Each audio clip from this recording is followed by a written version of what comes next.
Film کا آغاز ایک گہری اور خوفناک خاموشی سے ہوتا ہے، جہاں ایک ویران دریا کے بیچ ایک چھوٹی سی لکڑی کی کشتی تیز بہاؤ کے ساتھ آگے بڑھ رہی ہوتی ہے۔ کشتی میں ایک عورت اور دو چھوٹے بچے بیٹھے ہیں اور تینوں کی آنکھوں پر مضبوطی سے پٹیاں بندھی ہوئی ہیں۔ ارد گرد کوئی انسان، کوئی شہر، کوئی زندگی نظر نہیں آتی، صرف پانی کے ٹکرانے کی آواز سنائی دیتی ہے۔ عورت انتہائی سنجیدہ اور سخت لہجے میں بچوں کو ہدایت دیتی ہے کہ چاہے کچھ بھی ہو جائے، وہ آنکھوں سے پٹی نہیں ہٹائیں گے، کیونکہ اگر انہوں نے دیکھا تو وہ مر جائیں گے۔ یہ جملہ فوراً واضح کر دیتا ہے کہ اس دنیا میں سب سے بڑا خطرہ دیکھنا ہے۔ بچے خاموشی اور خوفزدہ بیٹھے ہیں اور صرف آوازوں کے سہارے دنیا کو محسوس کر رہے ہیں۔ دریا کا بہاؤ اچانک تیز ہو جاتا ہے اور کشتی خطرناک رڈار میں داخل ہو جاتی ہے، جہاں پانی پتھروں سے ٹکرا کر اچھل رہا ہوتا ہے اور کشتی زور زور سے ہلنے لگتی ہے۔ بچے گھبرا جاتے ہیں، مگر عورت انہیں مضبوطی سے پکڑ رہنے کا حکم دیتی ہے۔ پہلے سین کے خطرناک دریا کے بعد کہانی اچانک 5 سال پیچھے چلی جاتی ہے، جہاں دنیا ابھی نارمل دکھائی دیتی ہے اور ہم ایک نوجوان عورت کو دیکھتے ہیں جس کا نام میلوری ہے۔ وہ ایک پینٹر ہے اور اپنے اسٹوڈیو میں بیٹھی کینوس پر ایک عجیب اور بے چہرہ سی مخلوق کی تصویر بنا رہی ہوتی ہے۔ اس کی پینٹنگز میں ماں اور بچے کی شکلیں ہیں، مگر چہرے دھندلے ہیں اور شناخت ہیں جو اس کے اندر کے خوف اور جذبات کو دور کرتی نظر آ رہی ہیں۔ ٹی وی اسکرین پر بریکنگ نیوز چلتی ہے کہ یورپ کے مختلف شہروں میں لوگ اچانک خودکشی کر رہے ہیں۔ خبریں بتاتی ہیں کہ روس اور رومانیہ میں پرتشدد واقعات بڑھ گئے ہیں اور لوگ بغیر کسی وجہ کے خود کو مار رہے ہیں۔ پہلے تو یہ سب افواہ لگتا ہے، مگر ماحول میں بے چینی بڑھنے لگتی ہے۔ یہ منظر سب کو ہلا دیتا ہے۔ جیسیکا گھبرا کر گاڑی تیز کرتی ہے، مگر راستے میں مزید لوگ عجیب و غریب رویہ اختیار کرتے ہوئے نظر آتے ہیں۔ کوئی چیخ رہا ہے تو کوئی رو رہا ہے، کوئی آسمان کی طرف دیکھ رہا ہے، کوئی اپنی آنکھوں میں انگلیاں ڈالنے کی کوشش کر رہا ہے۔ فضا میں خوف پھیل چکا ہے، مگر ابھی تک کوئی نہیں جانتا کہ اصل میں ہو کیا رہا ہے۔ اچانک جیسیکا بھی ڈرائیونگ کے دوران سڑک کے بیچ رک جاتی ہے۔ اس کی سانس تیز ہو جاتی ہے اور وہ کار کی کھڑکی سے باہر دیکھتی ہے، جیسے اسے کچھ نظر آ گیا ہو۔ اس کے چہرے پر خوف اور عجیب سی نظر آتی ہے۔ میلوری چیختی ہے کہ باہر مت دیکھو، مگر تب تک دیر ہو چکی ہوتی ہے۔ جیسیکا دروازہ کھول کر باہر نکلتی ہے اور سیدھا تیز رفتار ٹرک کے سامنے آ کر اپنی جان دے دیتی ہے۔ میلوری زخمی حالت میں سڑک پر رینگتی ہے۔ اس کے ارد گرد لاشیں اور تباہی پھیلی ہوئی ہے۔ لوگ پاگلوں کی طرح ادھر ادھر بھاگ رہے ہوتے ہیں، کوئی خود کو گاڑیوں کے نیچے ڈال رہا ہے، کوئی عمارت سے کود رہا ہے۔ دنیا چند منٹوں میں جہنم بن چکی ہے اور میلوری مشکل کے ساتھ ایک گھر میں پناہ لیتی ہے۔ میلوری زخمی اور خوفزدہ حالت میں جس گھر میں پناہ لیتی ہے وہ عام گھر نہیں بلکہ زندہ بچ جانے والوں کی آخری امید ہوتا ہے۔ دروازہ ایک عورت کھولتی ہے جو فوراً اسے اندر کھینچ لیتی ہے، کیونکہ باہر جھانکنا بھی موت کو دعوت دینے کے برابر ہے۔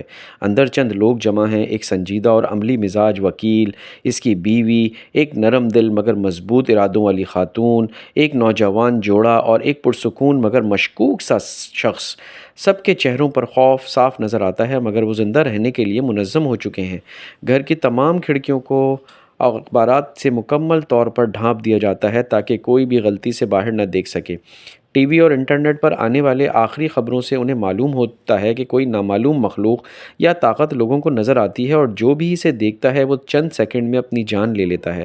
مسئلہ یہ ہے کہ کسی کو نہیں معلوم وہ کیسے دیکھتی ہے، کیونکہ جو بھی دیکھتا ہے وہ زندہ نہیں بچتا۔ اس گھر میں پہلا اصول بنا دیا جاتا ہے: آنکھیں محفوظ رکھو اور دروازہ کسی کے کہنے پر مت کھولو۔ مگر جلد ہی یہ اصول آزمائش میں آ جاتا ہے جب دروازے پر دستک ہوتی ہے اور باہر ایک شخص مدد کی فریاد کر رہا ہوتا ہے اور کہتا ہے کہ وہ اکیلا ہے اور اسے اندر آنے دیا جائے۔ گھر کے اندر بحث چھڑ جاتی ہے۔ کچھ لوگ کہتے ہیں کہ انسانیت کے ناطے اسے بچانا چاہیے، جبکہ ایک شخص سختی سے انکار کرتا ہے کیونکہ وہ جانتا ہے کہ ایک غلطی سب کی موت بن سکتی ہے۔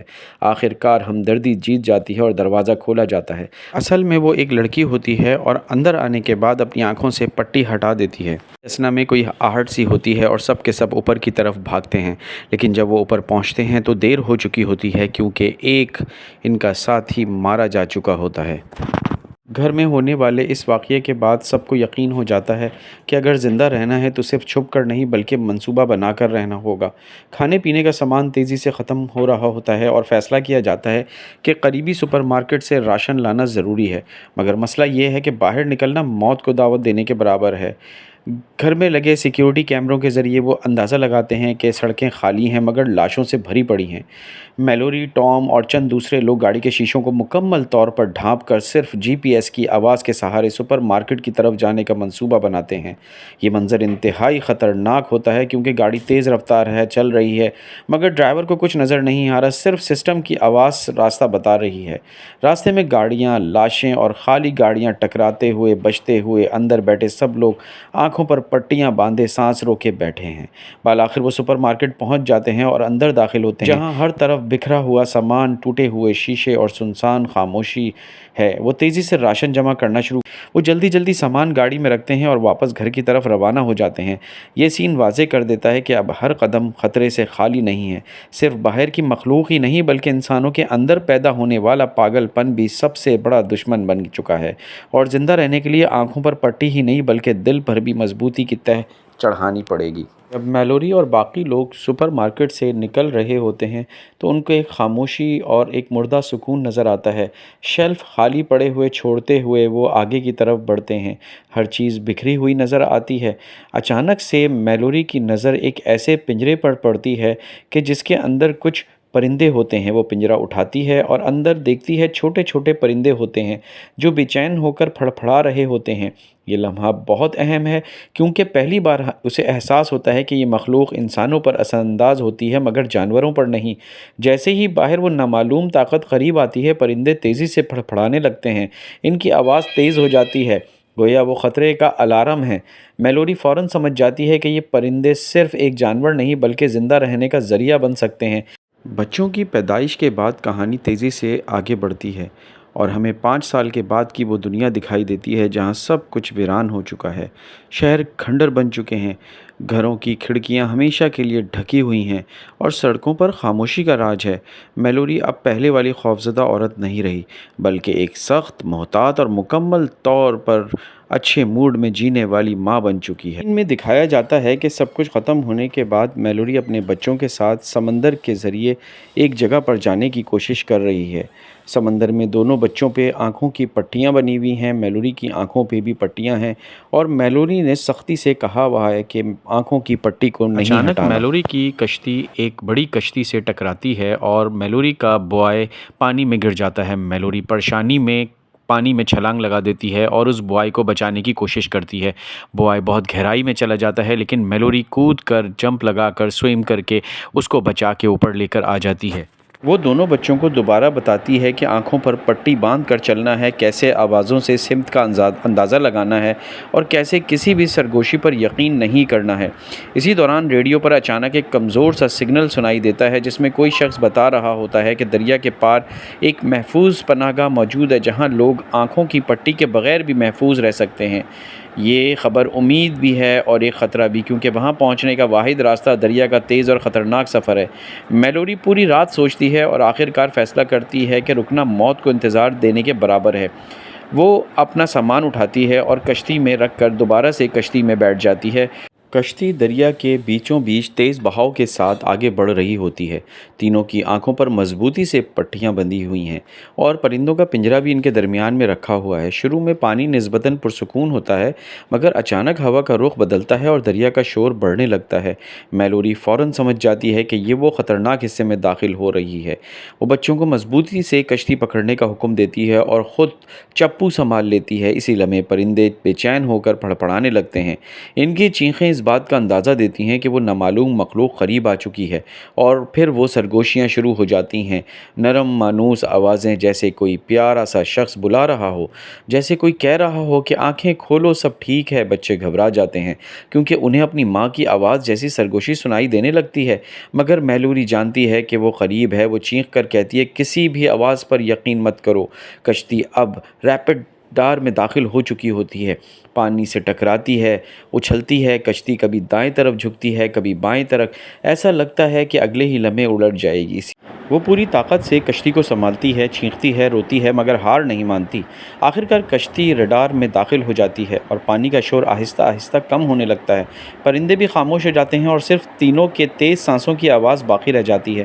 یہ لمحہ ثابت کرتا ہے کہ اصل طاقت دیکھنے میں نہیں بلکہ اندھیرے میں یقین کے ساتھ جینے میں ہے، اور میلوری اب مکمل طور پر ایک ایسی ماں بن چکی ہے جو خوف سے نہیں بلکہ ہمت سے فیصلے کرنا جانتی ہے۔ وہ بچوں کو کہتی ہے کہ ابھی بھی آنکھوں کی پٹیاں نہیں ہٹانا۔